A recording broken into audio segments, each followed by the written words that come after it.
আর আমার যেটা ওখান থেকে উত্তর দিক থেকে বাড়ি যাওয়ার সম্ভাবনা ছিল না, সাইকেলও খুব খারাপ ছিলাম। রবি স্যার আমাকে ডেকেছিল এখানে, আসার পরে যেটা মেম্বারশিপ নিয়েছিলাম তো নিতাম না আমি। স্যার বললো রেকর্ড করে নিলাম। ছাড়েন, আপনি কি সমস্যা নিয়ে এসেছিলেন আর কি কি সমাধান পেয়েছেন সেটা বলুন।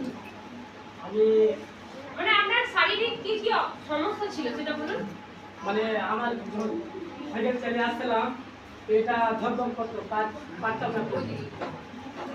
আর যেটা পারিনি এখানে 3 দিন থেকে 4 দিনের মাথা সাইকেল চালিয়ে এখানে এসেছিলাম।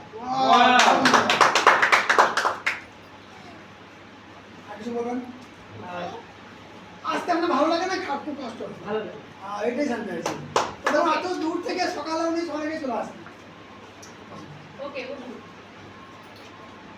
ওকে, তো দেখুন এখানে ওনারা বসা জায়গা